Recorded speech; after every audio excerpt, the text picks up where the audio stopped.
Good morning, I'm Jack Ferres. I have about 20 years experience in this industry, working for two big employers in Massachusetts, PTC and Kronos, now UKG, building and running the advocacy programs there.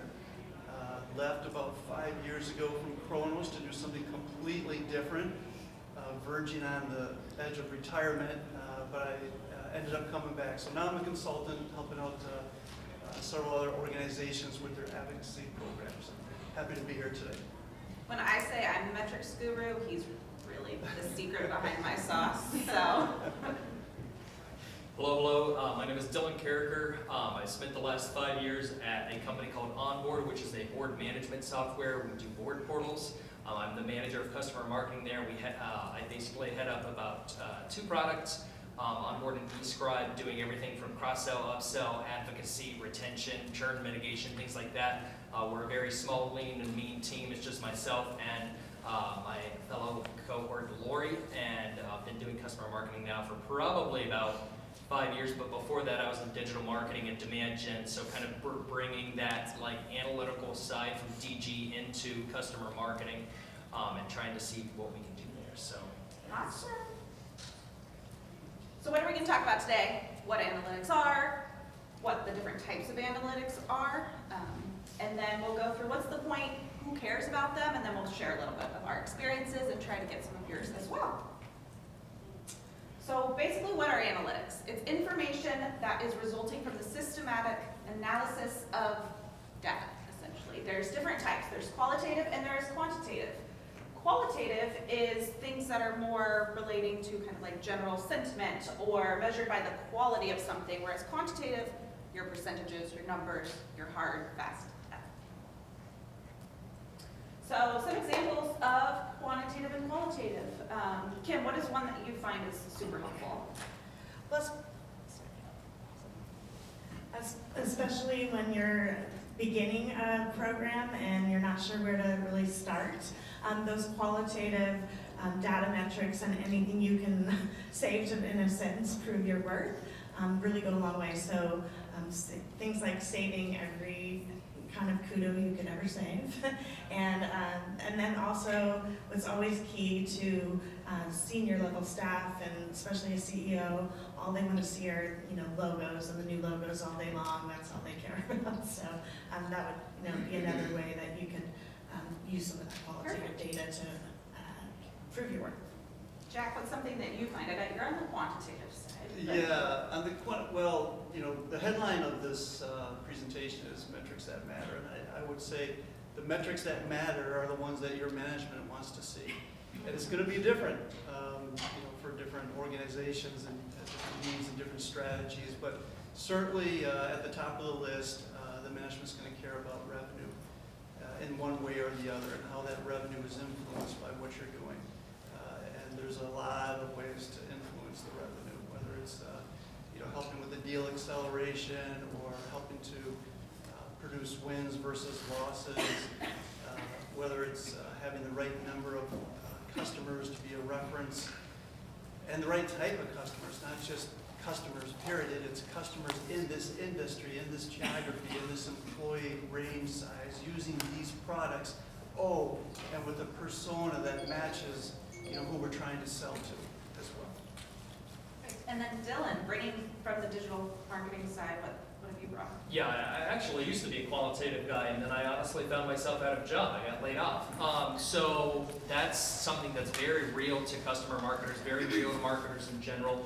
If you don't have numbers, if you're not influencing revenue, if you're not measuring that, you can quickly find yourself on that wrong side of the wrong side of the tracks there. So for me, influence revenue is really a big thing for us, especially being in SaaS. You're looking at how many wins and ops and things like that did we influence on the cross-sell, upsell side, but not only that, but also on the net new, right? The net new logos. How many case studies did somebody read? How many webinars did somebody attend before they started? Really kind of jumping in, and so those are definitely things that we've looked at. Thank you. So kind of what's the point of analytics? How can analytics help us? What if we don't do analytics? It's kind of just the antithesis of what they can do, but they are really good at proving your worth. how else are you gonna prove your worth other than either quantitative or qualitative analytics?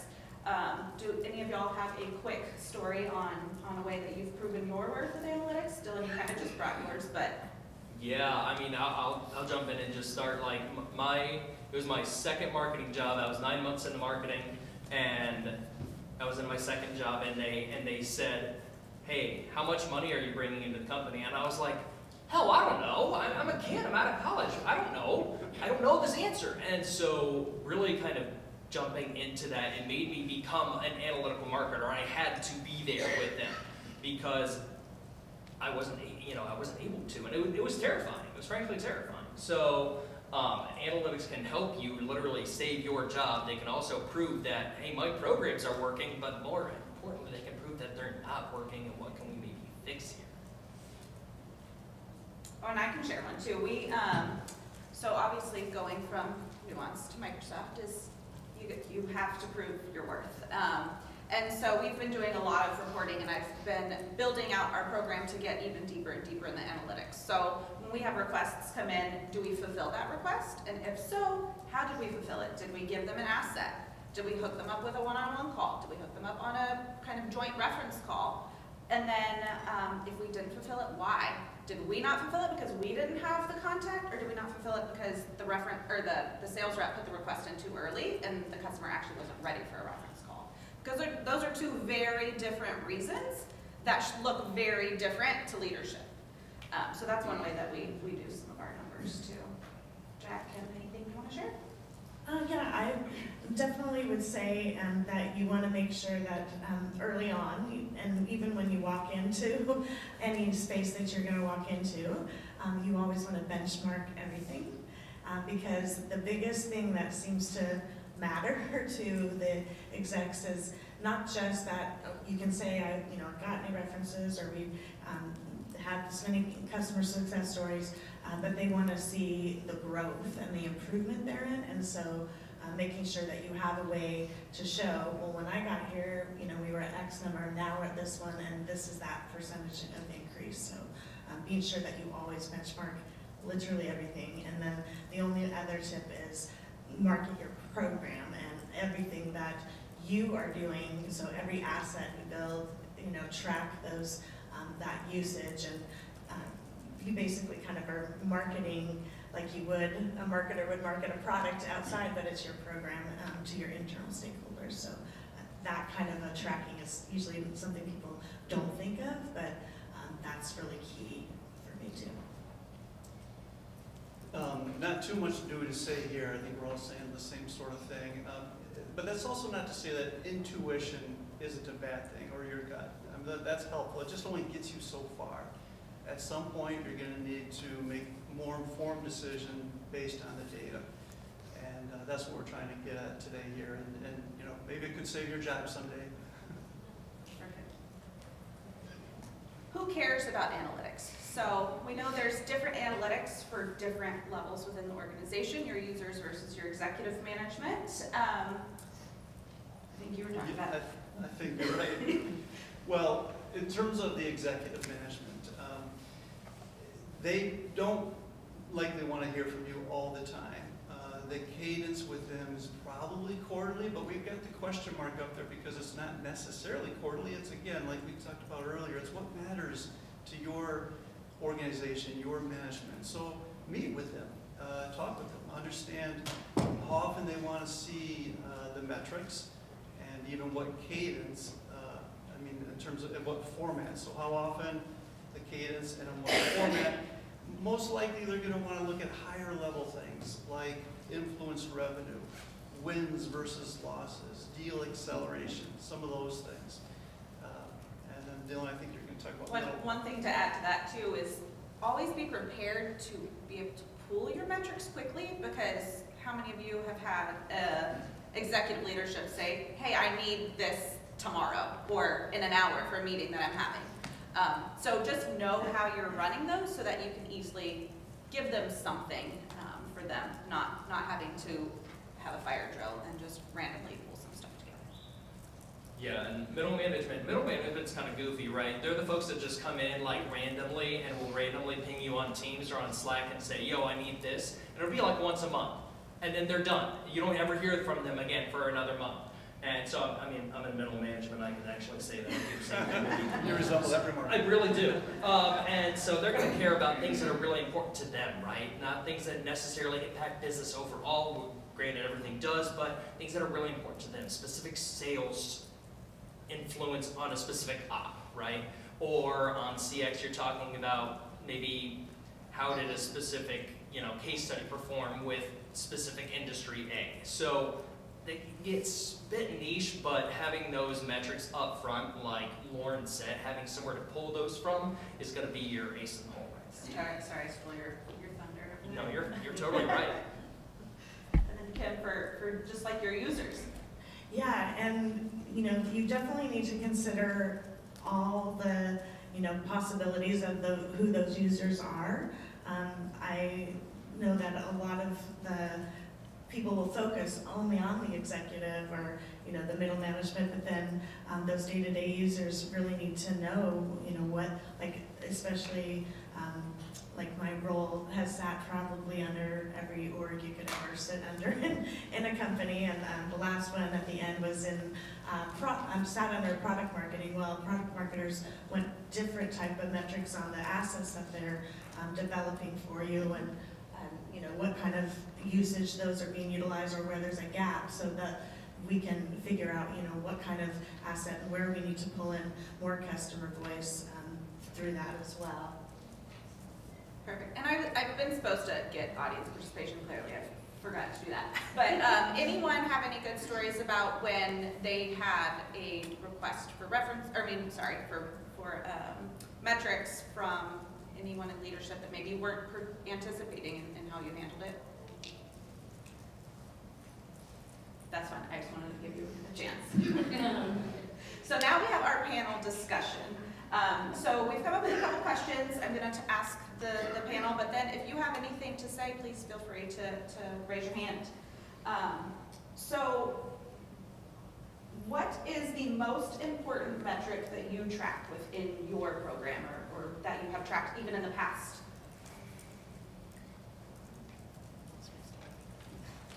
This is a loaded question. Sure, But go for it, yeah. Oh, yeah. Well, so I support several clients, and without fail, each one of those clients puts emphasis on revenue.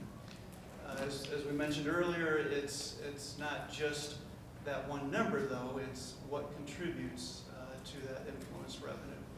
In the case of digital marketing, they're measuring the asset that was used in the campaign, and did that generate leads, and did those leads go anywhere?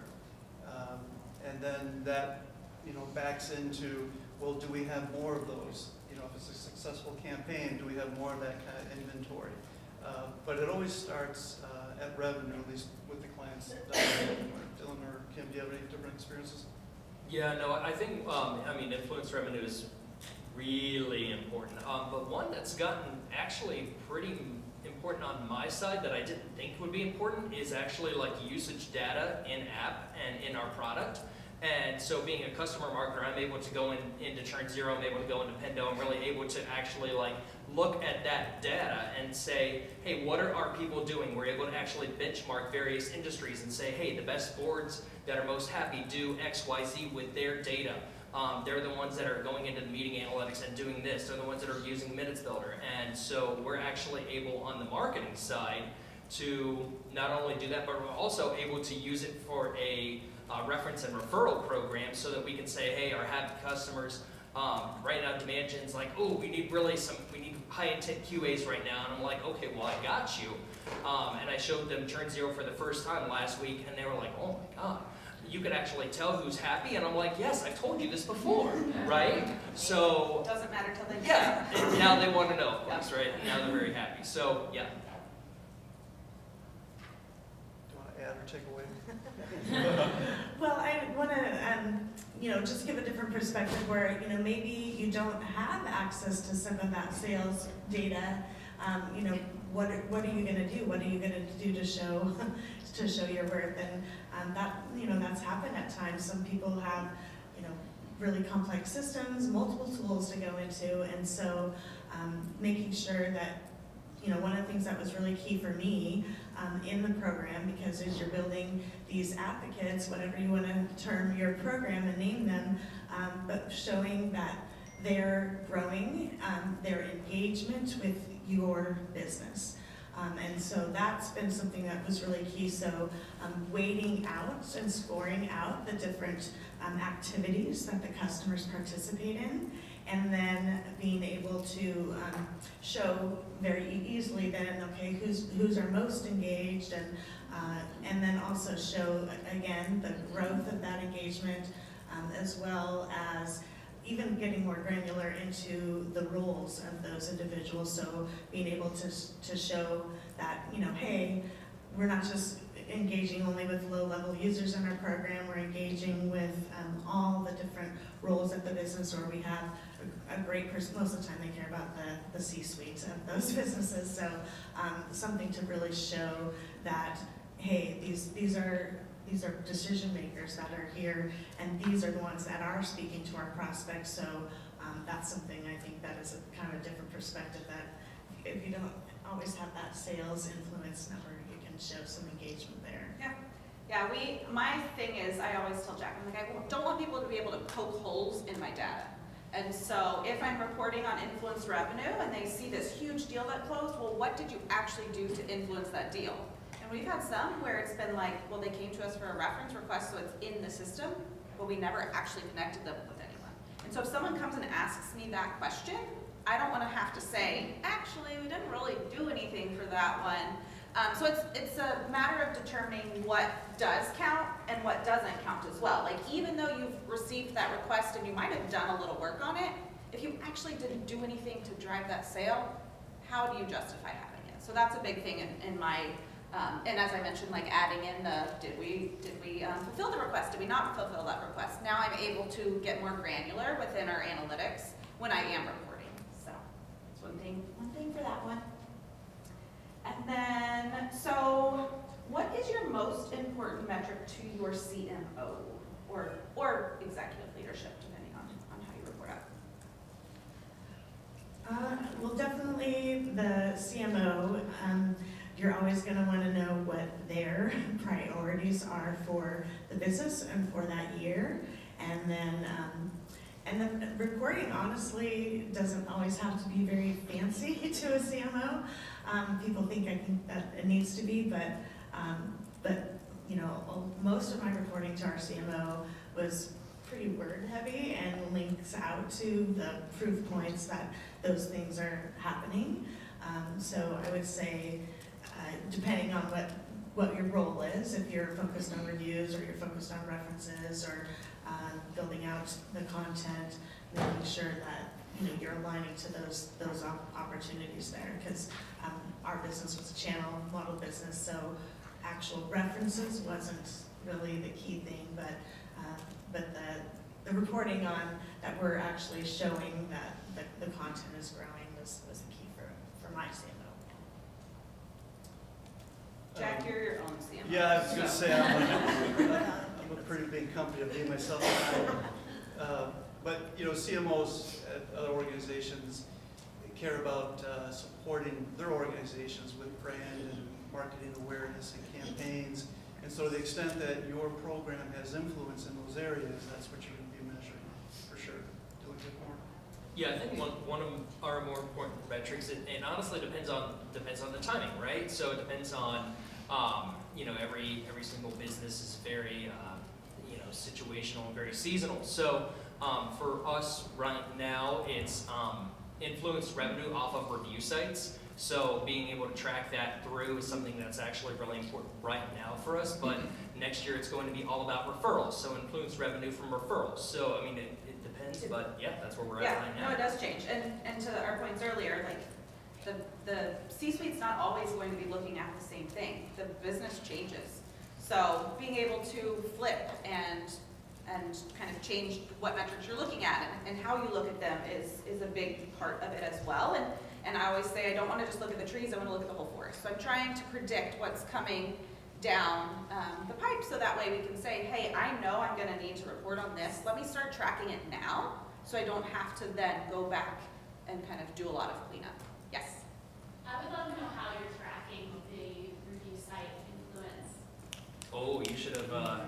should have came here last year.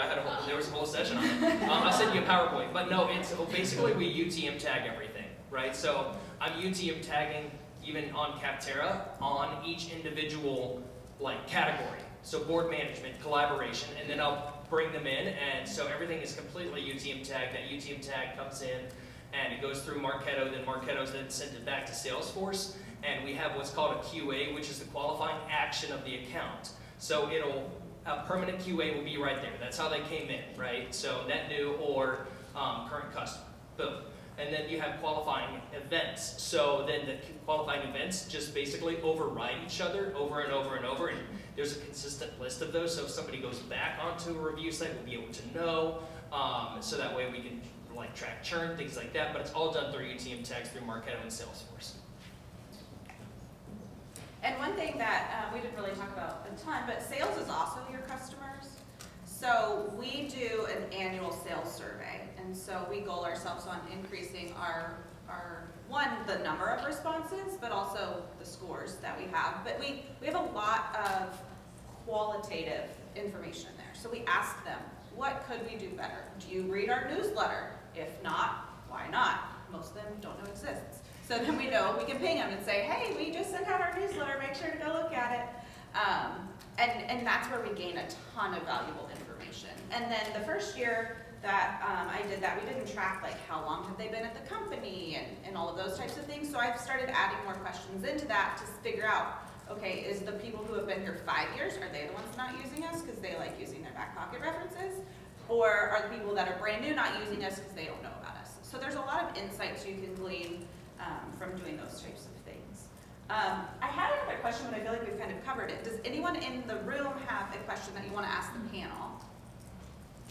I am wondering if any of you have ever sort of experienced pushback from, revenue operations or anything like that, with regards to influence. I find we're just starting, or I'm just starting, to sort of measure, our influence, and I've gotten a lot of pushback from revenue operations, like, yeah, that's like not real influence, or it's hard trying to prove, what we've done, how we've contributed.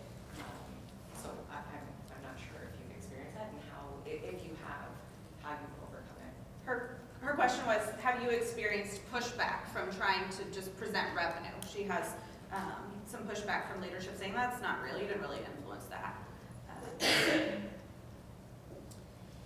Well, the potential exists certainly for somebody to question the numbers. Lauren, I like the proactive input that you just gave about making sure that your numbers are defensible, that you can state what it is we did for the activity to support or to influence the revenue.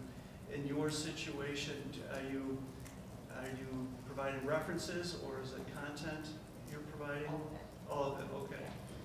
And do you have a means to capture the activity that the team has done to support the request? Yeah, our references are tracked all in Salesforce. The program lives in Salesforce.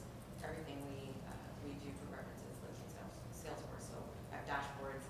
I have the size of the deals. I have when they closed. When they closed one, who's done the reference request if they're my advocates. Yeah. How many references we've actually used, and it's still a big question mark for revenue operations. Have you asked them what they consider influence? Like, have you asked them, like, if I have a reference call with them, do you count that as influence? Or what to them would count as, because you just need to get in their brain and figure out, like, what are they justifying, so then you can guarantee that you're answering those points when they come to you with that. Yeah, because I've started creating a report with all the different areas that we influence. And when I presented that report, it was like $4.5 million worth of revenue. What do you mean? Like, sales did that. Like, well, do you have buy-in from your sales team? Like, could you get your sales team to say, I wouldn't have closed this deal without this reference over here? yeah, probably. I think that might be the way to go. Some people in. Yeah. Yeah. Get some testimonials. Yeah. Yeah. From internal, testimonials. yeah. Yeah. What happens if that reference wasn't there, right? Yeah. But we're preaching to the choir here. But Yeah. On a similar note, you have a lot of leadership trying to essentially apply a demand gen model to customer marketing, where you have this through line of like, here's the number of dollars we spent on Google ads, which led to this conversion, which led to step, close one. But because we have influence, it's a lot squishier, and so sometimes we get that pushback of, okay, well, what's the dollar value of the reference call for this? Okay, you can say you influenced it, but if the deal was X number of dollars, how many, what percentage of that, how many dollars was your activity? Yeah. And it feels like it's always going to be kind of fuzzy math to be able to pull out, well, we think it's going to be this. Like if you say it's 90%, then sales is going to kill you. And if you say, well, 10%, well, then are you really justifying your existence because it's only 10%? So where do you find where to pick the right numbers to if someone is demanding like a line in the sand, we need a number for dollars or a number for attribution? For us, we count 100%, and it's just kind of how it's always been, but that is a good point. I've never really thought about like what percentage of the opportunity do you? I ran into a very similar problem at a previous company, and I started with 1%. I just said, let's agree on 1%, and let's look at that for a quarter, and then let's look at it the next quarter. The other thing I did is I took a handful of our best advocate accounts, and then mapped the revenue of that account on a timeline, and then marked manually all the acts of advocacy along that timeline. And I didn't know what was going to happen when I did that. But what happened was it was a hockey stick that aligned with the acts of advocacy. And then I replicated that with a handful of other accounts. And suddenly the questions stopped about whether or not the program was influencing that long-term account engagement.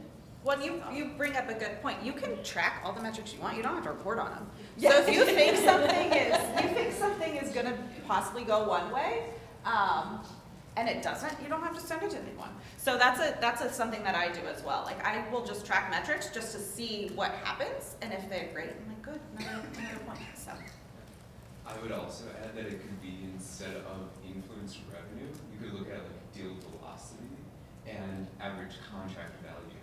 Are they closing at higher rates or are they closing faster too after the reference call happens? Because those are two then very clear like events per se that you can measure against, and then it's just benchmarking against here's where we are for the year, here's last year's average contract value, here's where we are today against it, and just like do it on a yearly like here's the set and go from there.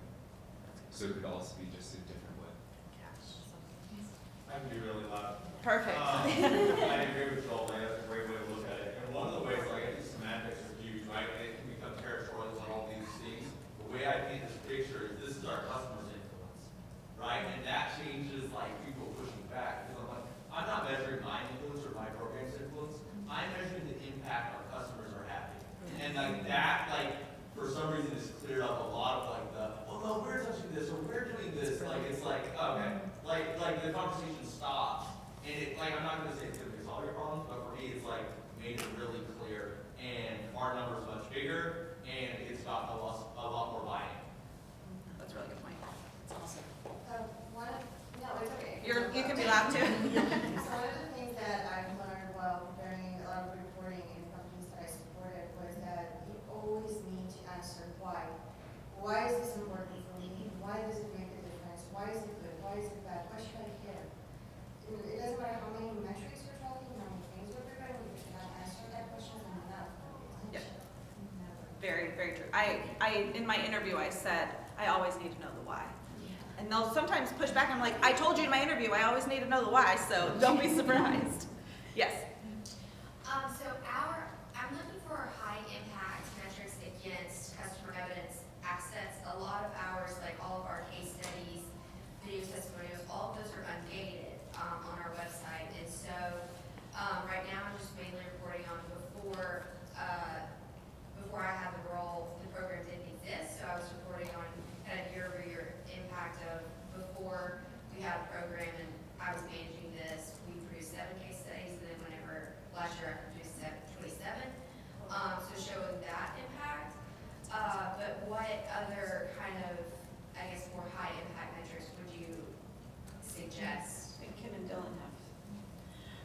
Yeah, definitely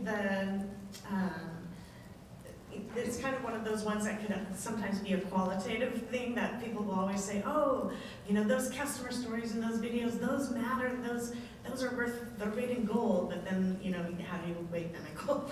So, and so I'll often, get with our web team, and because they do have the web analytics behind that. And so, because we had some buy-in support because I'm on the product marketing team, could, make that connection and build out a dashboard that would show the assets and the places that people go the most. And it's come to true every time that it's the customer success stories and the blogs are like the two places people go to the website the most.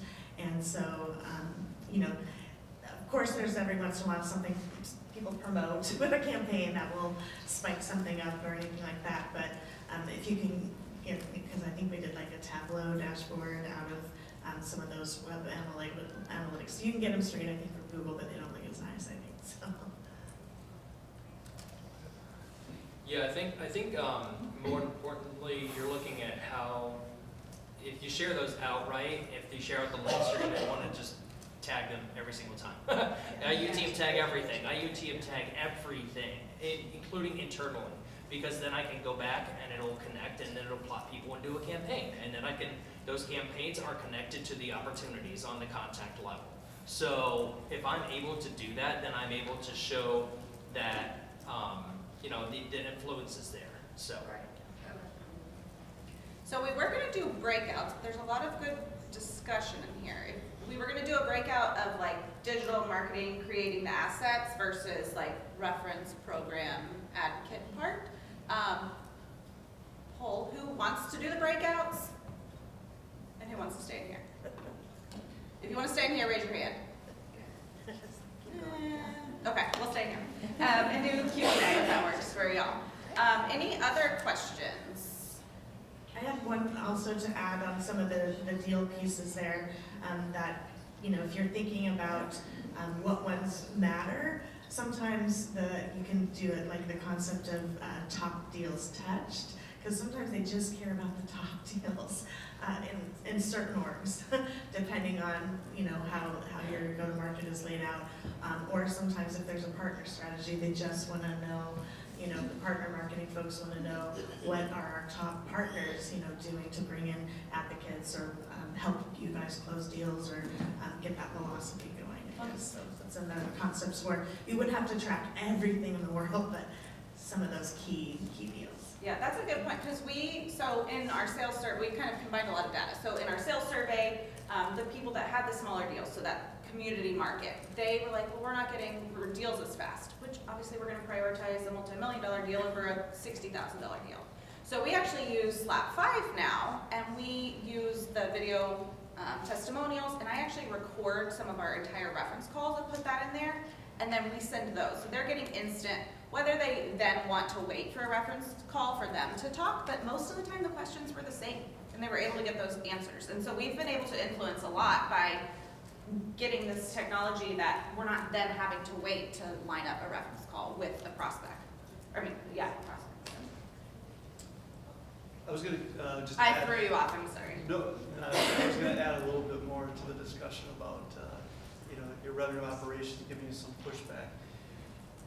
You might be able to conduct a survey of your sales organization and ask questions like, how important are references to you? How many references do you need? Is it dependent on the size of the deal? Is it dependent on the product? What is it dependent on? And oh, by the way, those are the customers that you have in your reference program. Another follow-on question in that survey could be, and what's the effort to get those references? Or do you have them in your own territory? Can you go to your broader territory, or do you send a blast out to the whole company and say, hey, I'm looking for a insert criteria? So I think it's possible you could combine the answers to those surveys to say, well, we are the answer to this problem. And you can see the sentiment coming through on the survey if they don't have this key ingredient to the sales process. And you can also ask how often are they using back pocket references. Because clearly they're needing references somewhere. It's completely forbidden. I know that some do, because if, you know, if it's a customer that's been a customer for 5 years. Yeah, and there's- that sales rep closed and they've maintained a relationship, and sometimes they'll go backdoor, but. yeah. Well, you guys There's are all doesn't here, and this is like, you know, best practices for our industry, and there actually are a number of people in this room that either have a worksheet, I think Jen, Dwayne, like they have worksheets that help you figure out some of those, like, you know, what the activities are and what that dollar value would be. Some people have some spreadsheets, and there's been a lot of sharing of those, but that would be something that I think you could come back and be like, I was just at this conference and best practices are, you know, revenue accounts at this percentage, or, you know, kind of come up with some opportunities, because everyone's worksheet's gonna be a little different probably, but there are some tools and resources that you can probably get right from people in this room, so. Yes, ma'am? I was gonna ask more about the customer marketing side, you know, how, you know, we are broken into engagement programs, so we're trying to drive engagement, you know, through the life cycle, and also expansion, cross-sell and upsell. So I just love, I know we've talked a lot about like advocacy, but from a customer marketing perspective, just some ideas on what are those key metrics that you've had success with that are telling that narrative on engagement and expansion.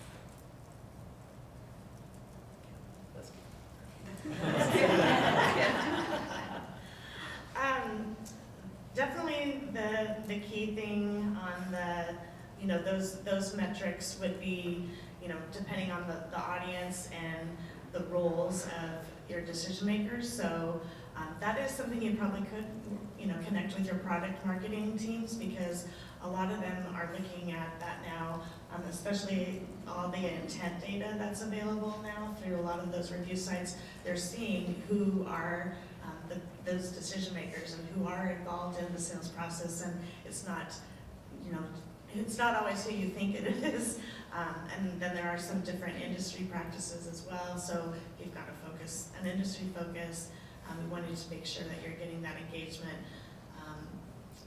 You know, it's tough, like, I guess they call me the queen of content. I guess I have a lot of content, but definitely having a tool that shows that that content is being used, and then like whether, if you don't have the, because I didn't have the necessarily every UTM way to track everything, but you can do like bit.ly shorten URLs, and then pull the data from those, you know, any of the assets and things like that that you're building, and then making sure that the, you know, maybe the activities at first, because like when I came to the last role I was at, they really only wanted me to focus on customer success stories.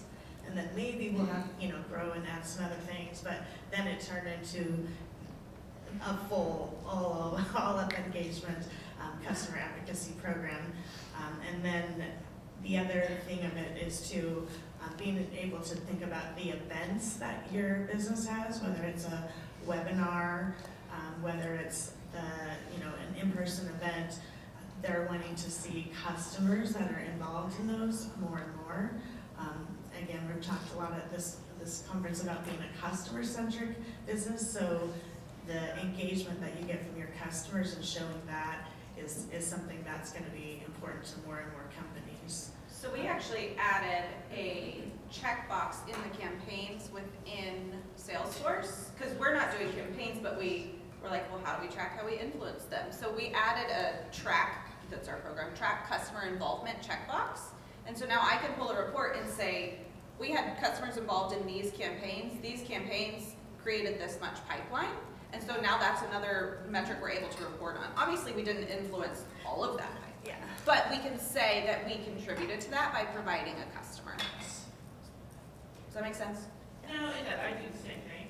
I'm trying to focus on more of the customer marketing, the comp strategy, the communications. Like we're running campaigns through Marketo, through emails, and then we're also, you know, doing the digital space. So just kind of what are those key metrics that are helping you show? Because engagement, you know, like if you have an email nurture program, trying to figure out what are those key things, because it's not necessarily impacting revenue. You know what I mean? But yet, then your cross-selling, your, you know, is.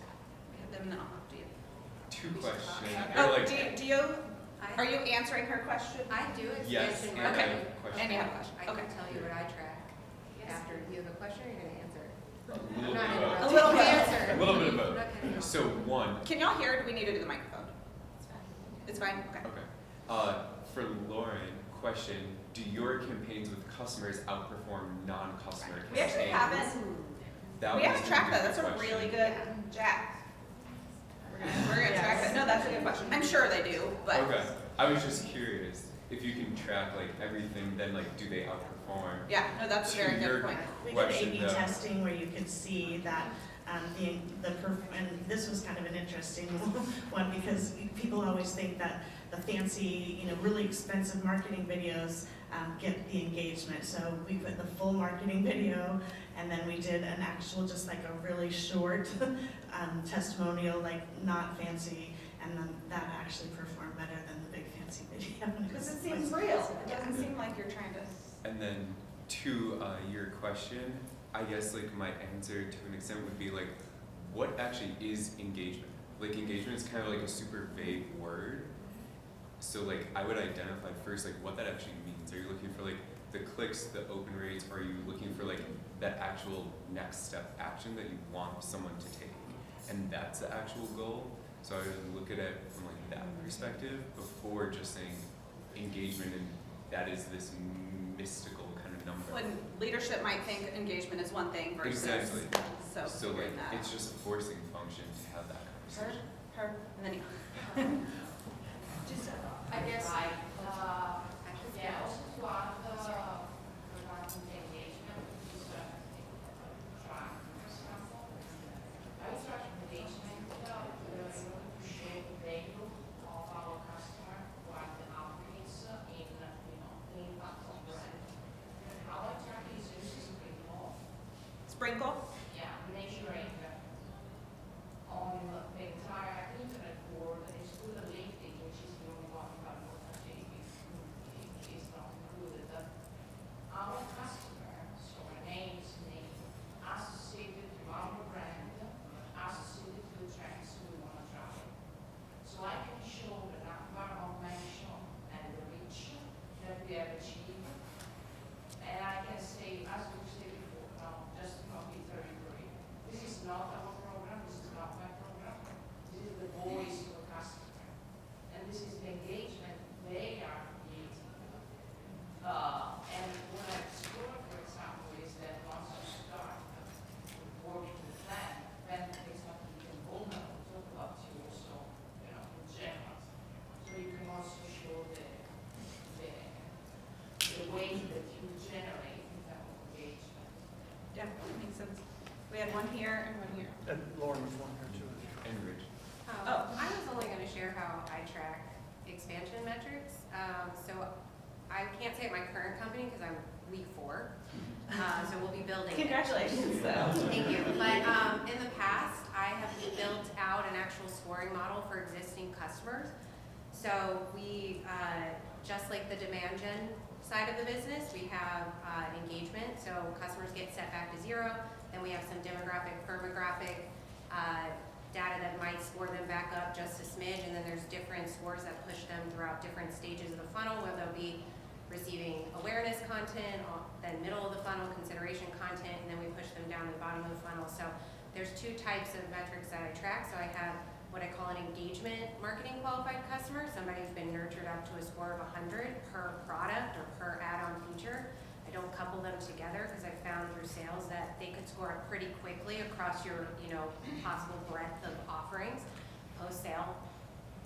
And then there's the other side, which is called what I call a hand raiser marketing qualified customer. So somebody who has started a trial, if that's in your model, somebody who's asked for a demo, somebody who's asked for pricing. And then there is also and Chrissy talked about it on main stage, there's a CSQL. So that's working with your success team, making sure you have a path for your success team to identify these leads and pull those into the funnel. And then there's, of course, all the ways that they work. So not that I'm held accountable directly for how those convert, but just like with leads that you're passing off to your SDRs, you want to make sure that you're getting quality leads. So every quarter, I've taken a look at the scoring model and decided, how we need to tweak it. If people are getting stuck in one area, we need to accelerate them a little bit faster. So that's one metric. And then on the marketing side, I look at the different email campaigns and different nurtures, and I measure, you know, click-through rate. Open rates are total crap, I think we all know that, but it's still a good indicator of, you know, not all of it's a bot that opened it and read it for you, so you can still see if you had high open rates, and then really looking at the click-through rates. I thought it was a really great idea. I think you shared using Bitly, you can use UTM parameters, and then I built Marketo reports. So I'm gonna be honest, one email is not gonna convert you a lot of different trials, demos, or customers, but you can still see which emails are performing best for you as you tweak your content throughout, you know, your journey with your company. So I constantly look at the different nurtures and campaigns quarterly and trade things out for things that aren't performing. So it's twofold. It's a revenue base, how many opportunities am I creating for the sales or in, you know, account management team or whatever you call, you know, a million different people with those leads, and then, you know, what are my actual campaigns doing to influence that and what's performing. So that's how I measure engagement. Mindy, I know you had something. Yeah, love what you just said, the whole funnel and the customer engagement and tracking and doing different, that's exactly it for expansion. I would add to that then on the onboarding phase, you wanna think about, we're setting this up now too, but it's the faster time to value. What's the timing for the first time that the steps that they take to get onboarded, but then the time from they closed one to the time that they created their first project in your app or their first step in that app that indicates like usage. How fast can you reduce that by supporting the onboarding materials and implementation, you know, to get them up and running is that phase. And then value realization phase of the journey, I would say that's around, for us, around usage metrics and partnering with our usage, our data team on accessing tool level usage, where we can know where they're utilizing the tool, and if high usage, great, then we can start fishing for expansion readiness, and then it starts to flow right into Exactly. your Everything funnel. she's talking about are the milestones they hit before they enter your expansion campaign. Whereas then if it's low usage, then you would direct them into an adoption nurture to drive up usage, and if it keeps going down, then you flag them for a CSM outreach to do an at-risk call to like mitigate that churn.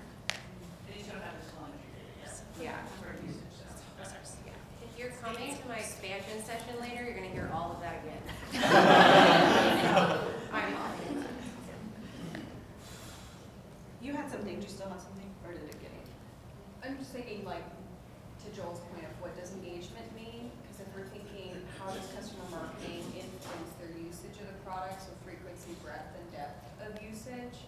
And you can look at, like, who has been in my nurtures or campaigns, and then what is their product usage? Is it the same or more than the average? Like, people who are not engaged with those things. And to your point, one email is not gonna change the game, but you can show. One, you can figure out what makes sense to Yeah. put in your subject line. I just started, I don't have a scoring model. I'm gonna launch a 6-drip campaign this quarter because I don't even know our product value props yet, and they're telling me to launch something. So I'm just gonna see what works with our customers. They're not getting any emails now, so it's a great test while I build all of the fancy stuff on the back end. So we have like 2 minutes left. Do y'all have any last minute? And then we're all here, so you can come ask us questions. And I kind of another way, if you don't have all of these, you know, fancy metrics and fancy reporting tools, I mean, I definitely care about the data and care about making informed decisions, but there's also things like a customer referral program, and that's really gonna show engagement that your customers are actually referring other customers to you as a business, and so that's something I would say is like huge indicator that there's engagement from your customer base, and that's something that you can track without having a big fancy chart too. So. And we had, oh, Jack, you had something. I was gonna, you can go to the next slide if you want. Oh, it's clicking, hold on. So Jeff pulled up his quote yesterday, and I was like, ew, he stole it from us. We had the same quote. Well, yeah, if you're not Boston-based, you still probably have heard of Tom Brady. He plays for it here in Boston. And, you know, he was relentless in his pursuit of perfection, which included data about what to eat, how quickly to get rid of the football, you know, after he gets it, and so on. So if you believe in Tom, then you'll want to measure metrics. You want to be your best. You want to do better. Because if you always do what you always did, I guess as Jeff said yesterday, you always get what you always got. And then this next quote's from your management. We had the opportunity to speak to your management earlier this week. And we found that if you want that promotion, if you want more resources, then you just have to prove it to them. And usually it's not, the proof usually isn't in anecdotes, it's in some sort of measurement. I don't think we're gonna have time to get to our last slide. So let me just say, find that proof by meeting with your stakeholders. Find out what's important to them. Find out, agree on how you can measure it. And maybe that can help you prove to the revenue operations team that it's legit, that it's valuable. Find out how often they want to engage with you. And if they're not engaging with you, I'd suggest be proactive. Go seek them out. Sit down with them and be at their table. Be a partner with them. Let them see you as an equal and get their honest feedback. Same with your users. Just because you're not hearing from them, just because you can measure some usage activity in the platform, doesn't mean they're loving it. So I'd say take the time to meet with people and find out what matters most to them. Dylan, any? Yeah, and my big thing is don't wait on management, right? Own this yourself. And one day, the rug will be pulled out from under you. It will statistically happen. It happened to me, and I had my metrics before the rug got pulled out from under me because I check them on a quarterly basis. I update my resume, I update my LinkedIn, and we have a culture where it's encouraged, so that's great, but you could do it in secret, right? But do it before anything happens because you're gonna need it, and you don't wanna have to call a coworker and say, hey, please pull all these things, because they might not be able to pull them, only you know them, or anything like that, so get ahead of management. Yeah, well, thank y'all so much.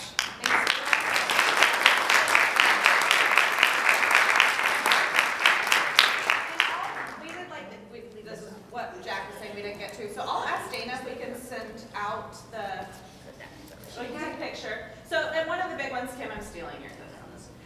Don't assume that just because your metrics look bad, that they are necessarily bad. You can use that as a way to tell management, hey, we really need to do this to get these metrics up. So that's always something you can do as well. There's a Slack channel Dana created in CustomerX community for decks. For decks? Oh, good. Perfect. Perfect. Yeah, we'll drop that in there.